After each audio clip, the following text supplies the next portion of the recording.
पूछा है भगवान, अधिभूत क्या है, अधिदैव क्या है, अधियज्ञ क्या है, ब्रह्म क्या है, कर्म क्या है और अध्यात्म क्या है। 6 प्रश्न तो ये पूछे और भगवान ने अंत में ये कहा 7वें अध्याय में कि जो ऐसा जान जाता है वो मुझे ही प्राप्त होता है अंतकाल में, उसका पतन नहीं हो सकता।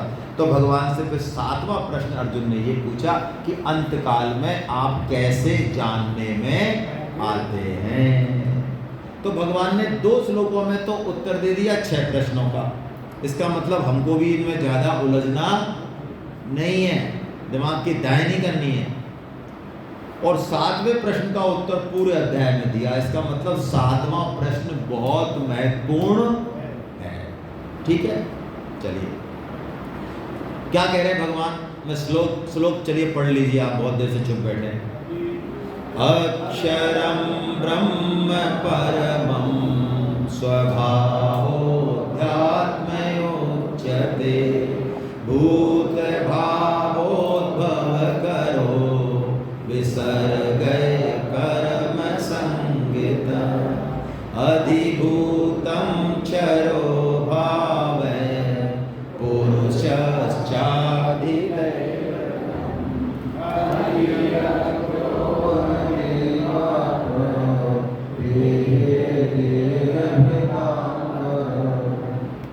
अर्जुन को भगवान ने देह भ्रतांबर कह दिया।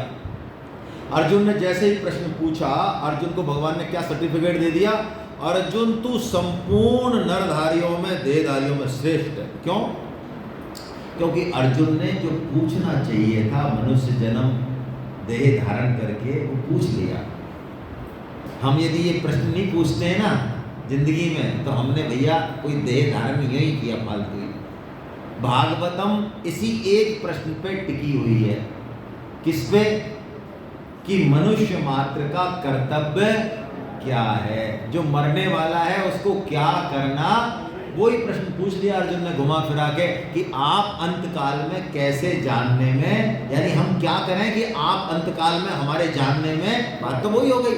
तो अर्जुन को सर्टिफिकेट दे दिया भगवान ने, देह भ्रताम वरा।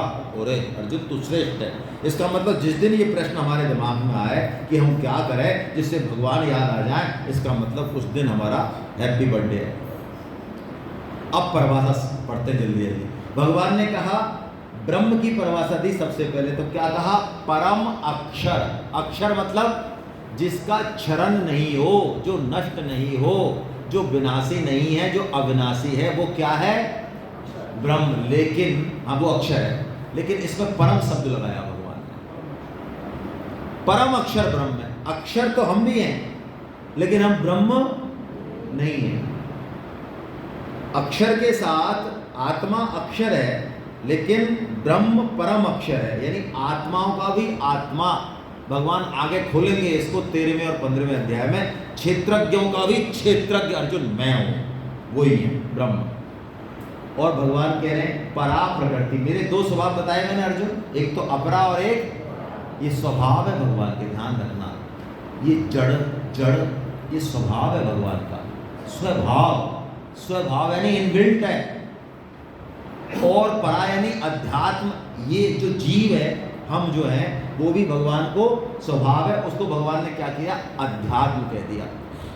जैसे इसको हम थोड़ा समझें, क्योंकि अध्यात्म को, जैसे कृष्ण यदि ब्रह्म है, कृष्ण, तो अर्जुन अध्यात्म है, बिल्कुल। अन्न यदि ब्रह्म है, अन्न को ब्रह्म की संज्ञा दी, तो अन्न में जो रस है वो अध्यात्म है। परम श्रद्धेय स्वामी जी महाराज ने इन 6 प्रश्नों को एक बहुत सरल उदाहरण से समझाया। उन्होंने उदाहरण लिया वर्षा का, कि एक तो जल है, अभी यहाँ पे जल है या नहीं है बताइए। जो फिजिक्स के स्टूडेंट हैं वो कहेंगे है, ऐसा हो ही नहीं सकता कि जल नहीं हो। इसमें जल के परमाणु हैं जो कभी भी खत्म नहीं हो सकते। यहाँ पे आग जला दो ना, भयंकर आग, तब भी वो जल के परमाणु खत्म जरूर रहेंगे। तो एक तो जल ऐसे व्याप्त है, ये क्या हो गया? ये ब्रह्म हो गया। ठीक है, भगवान ने, स्वामी जी ने इन 6 टर्म को समझाने के लिए 2-2 भेद किए। ब्रह्म के 2 भेद, जगत के 2 भेद, और जीव के 2 भेद, ब्रह्म के 2 भेद। कौन से भेद? एक तो हो गया परमाणु रूप में जल, ठीक है, और एक कौन सा किया अधियज्ञ में? बर्फ नहीं, बर्फ तो अधिभूत है, बादल ऐसा है ना, भाप रूप में जो जल है, क्योंकि बादल में भी जल वैसे छुपा रहता है, वो अधियज्ञ हो गया। ये हो गया जगत के 2 रूप किए भगवान ने, एक तो अधिभूत मतलब जितना भी ये जड़ दिखाई दे रहा है, और एक वर्षा रूपी जो क्रिया हो रही है वो कर्म है। तो जगत 2 रूपों में हमारे सामने आता है, एक तो किस रूप में आता है? पदार्थ के रूप में, और एक किस रूप में सामने आता है? क्रिया रूप में। ये जगत के 2 रूप कर दिए, और अध्यात्म के भी 2 रूप किए भगवान ने। एक तो किया क्या? एक तो क्या किया? अधियज्ञ हो गया है नहीं, एक तो जीव किया, तो जीव को क्या परिभाषा दी? जल, बर्फ का हो गया जल, और क्या बना? नहीं, वर्षा रूप बूंद। जो बादल है ना वो अधियज्ञ है, तो वहां से निकली विष्णु है, वो विष्णु रूप है, वहां से निकली बूंद, तो बूंद आई नीचे। ये क्या है? ये असंख्य जीव हैं, ये जीव, ठीक है। तो भगवान ने यही समझाया, यहाँ पे कही क्या? दोबारा चला दिया, एक बार दबा देना बस हल्के से। तो भगवान ने यही बात यहाँ पे समझाई, और भगवान ने कहा अधियज्ञ, दोबारा मत दबाना, एक बार ही दबाया ना। अधियज्ञो अहमेवात्र, आपकी किताब में लिखा है, नीचे का जो श्लोक है, अधियज्ञो अहमेवात्र देहे देहे वृताम। अर्जुन, तेरी अंदर, शरीर के अंदर अधियज्ञ, मैं ही अधियज्ञ रूप में, विष्णु रूप में बैठा हुआ हूँ। अब भगवान 7वें प्रश्न का उत्तर दे रहे हैं, जो सबसे महत्वपूर्ण है, इसी को हम थोड़ा सा देखेंगे। आप चाहें तो श्लोक पढ़ लें, है ना, आ जाए तो ठीक है। एरर आ रहा है, कोई देख लो इसको, एरर आ रहा है, बताया इसमें। अंत काले च मामेव स्मरन् मुक्त्वा कलेवरं यः प्रयाति समद्भावं याति नास्त्यत्र संशय। भगवान कहते हैं अंत काल में यदि तू केवल मेरा स्मरण करते हुए ही शरीर छोड़ेगा तो तू मुझे ही प्राप्त होगा, इसमें कोई संशय। अब आप मेरी तरफ ध्यान दो भाई, है ना, ऐसे डिस्टर्ब मत हो जाया करो। कोई भी आदमी खड़ा हो गया तो कुछ आ गया तो टोटल खोपड़ी वहाँ चली जाती है, क्या आदत है? मतलब कोई इंपॉर्टेंट बात चल रही है, हमारे लाइट जा, कोई खड़ा हो मत हो, हमको ध्यान तो वहाँ रखना है, वो काम तो चलता रहेगा अपने आप। उस पर क्यों कंसंट्रेशन फोकस करते हैं हम लोग? इतना तो होना चाहिए गीता के साधक को कि कहीं भी डिस्टर्ब नहीं हो। छोटी, हम जैसे मान लो ऐसा बिहेव करते हैं क्लास में भी और जगह भी कि हम तो तैयारी बैठे, कोई परोसा आया भाई साहब, ये कथा तो आपकी चल रही है, कोई परोसा आया तो हम तैयार हैं, कोई चिड़िया आया, कोई खटपट हो, कोई आदमी कुछ बोला तो हम खोपड़ी घुमा के देखें, अरे होती होगी खटपट, कहीं हो रही होगी, कोई उठ रहा होगा, कोई बोल रहा होगा, हमें क्या लेना देना है, शांत हो जाएगा अपने आप। तो भगवान कितनी बढ़िया बात बता रहे हैं कि अंत काल में यदि कोई मेरा ही स्मरण करते हुए शरीर छोड़ता है तो मुझे ही प्राप्त होगा, इसमें कोई संशय नहीं है। अंत काल में जो स्मरण आता है वो हमारे जीवन भर के स्वभाव से आता है, जैसा हमको अभ्यास है वैसे आता है। इसलिए हमको अभी कैसा स्वभाव बनाना चाहिए? भगवान के ही चिंतन का, स्मरण का, नाम जप का, गीता का, भागवत का, यानी हम पूरा जीवन भगवत में कर लें तो चांसेस बनेंगे कि अंत समय भगवत स्मरण हो। क्यों कह रहा हूँ मैं चांसेस? क्योंकि अंत समय स्थितियाँ ऐसी नहीं रहेंगी जैसी हमको अभी दिख रही हैं। बहुत खतरनाक स्थितियाँ होती हैं, इतना भयंकर पेन होता है, सारा शरीर का इतना सिस्टम खराब हो जाता है कि भगवान की कृपा से ही भगवत स्मरण होगा। अभ्यास तो हम कर सकते हैं, होगा कृपा से, लेकिन वो कृपा में हेतु भी अभ्यास है। हालांकि कृपा हेतु की है, लेकिन हम पात्र तो बने। तो कोई व्यक्ति यदि गीता प्रचार को महत्व बुद्धि नहीं दे रहा है, वो बहुत बड़ी गलत फहमी में है। कई ऐसे मिलते हैं हमको जो गीता पर चर्चा करना चाहते हैं, कई फ़ोन आते हैं मेरे पास, उनकी रुचि है कि आप गीता पर चर्चा करो बहुत तगड़ी तगड़ी से, हाँ, और वो उछलें हम उछलें, तो उनको आनंद आया ऐसा श्लोकों का, देखो ये मतलब ऐसे ऐसे होते ज्ञानी आते हैं, आधा आधा पौन घंटा चाट जाते हैं पूरा। अब उनसे को भाई साहब आपको देखो भाई साहब, सब आदमी अपने अपने स्वतंत्र हैं,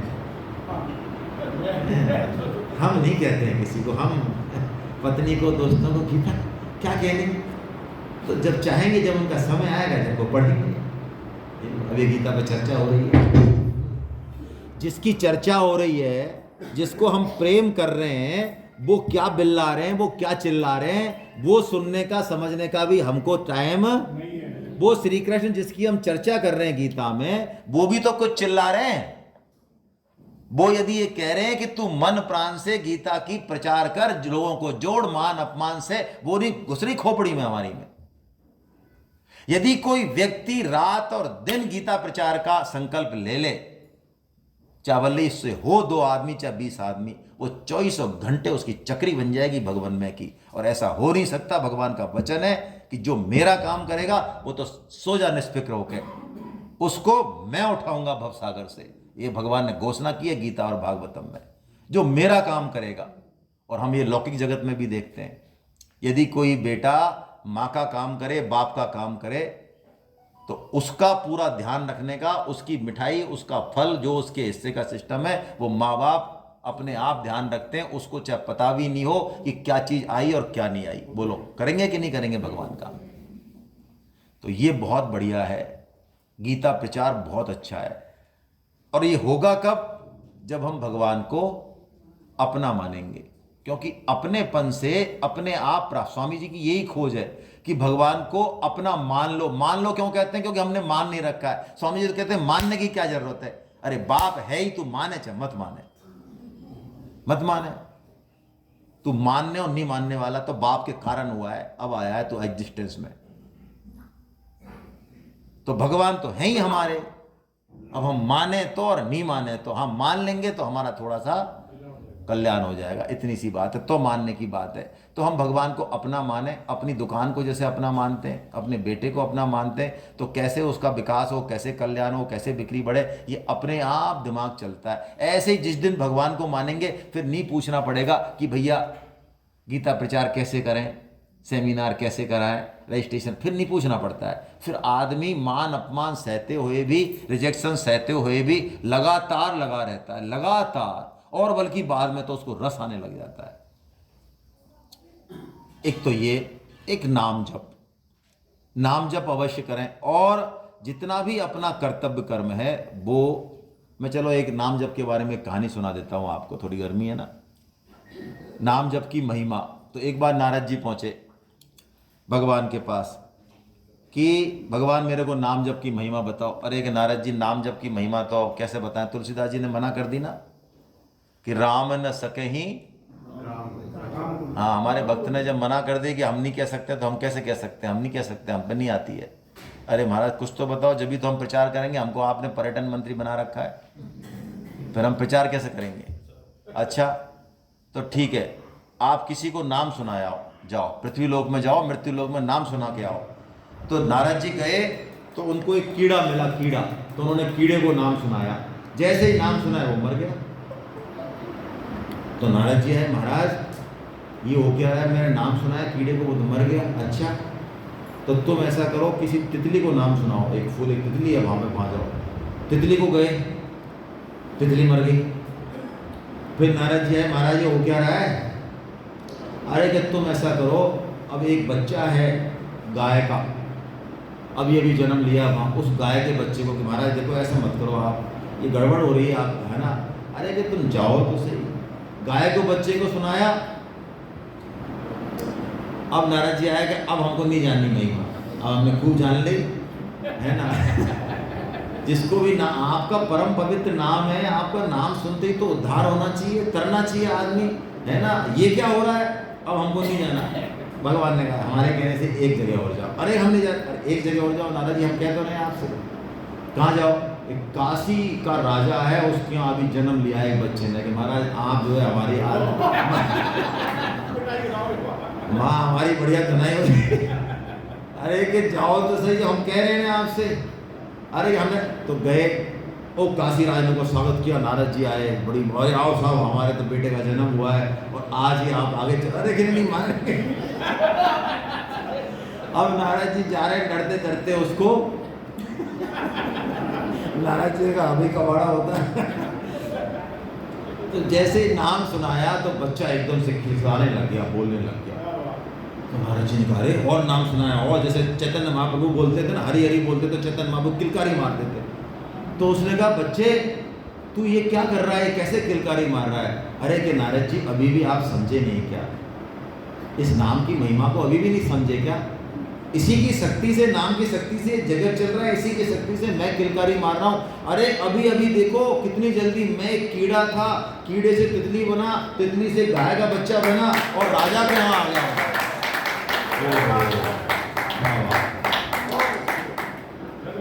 महाराज जी ऐसे नाम की महिमा है। कल युग केवल नाम आधारा, सुमिर सुमिर नर उतरहि पार। नाम जप कब होगा, कब माने कि अब होने लग गया, जब नाम जप हमको खींचने लग जाएगा। शेषनाग जी जो हैं भगवान संकर्षण, उनके 2 जीव हैं, 2000 नाम जप लेते हैं वो डेली। नाम जप तो वो बहुत लेते हैं, लाखों करोड़ों में लेते हैं, लेकिन 2000 नाम वो नए बोलते हैं डेली, नए लेते हैं, नए में। पुराने मतलब वो कभी, अब बोलो वो कब से नाम बोल रहे हैं लेकिन भगवान के नामों का और नहीं आ रहा है। और एक काम और करते हैं वो इतने प्रेमी है भगवान के नाम के कि नाम बोलते बोलते जैसे हम यूँ करते हैं ना, एक बार ऐसे करते हैं, लार को खींचते हैं, अंदर लार आ जाती है, तो वो लार को खींचते नहीं है अंदर। क्यों नहीं खींचते? कि लार खींचूंगा इतने में 2-4 नाम का मेरा नुकसान हो जाएगा। तो लार उनके बहती रहती है, तो लार बहते बहते वो समुद्र बन गया, लार समुद्र। ऐसे नाम जापक हैं ये।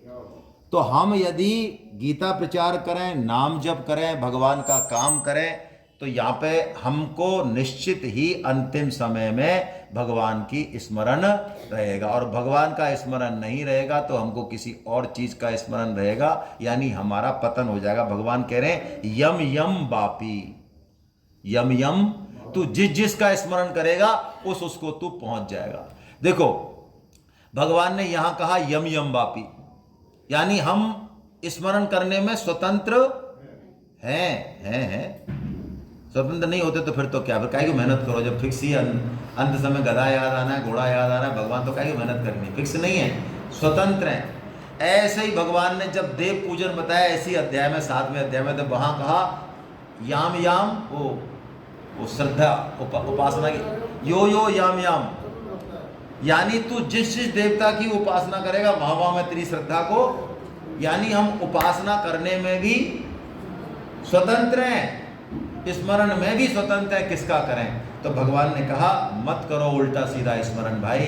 तो क्या कहा भगवान ने, ये सूत्र दे दिया जीवन का कि तस्मात् सर्वेषु कालेषु माम अनुस्मर युद्ध च मयि अर्पित मनोबुद्धि मामे वैश्यसि संशय। इसको सूत्र बना लो भाई, ये लिखने लायक सूत्र है। मैं तो कहता हूँ बेडरूम में लिखा लो, ड्राइंग रूम में लिखा दो, कॉपी के फ्रंट पेज पे लिख दो, कहीं भी लिख दो, मोटे मोटे अक्षरों में लिख दो, पुतवा दो कहीं भी। ऐसा सूत्र है, पूरे जीवन जीने की कला है इसमें।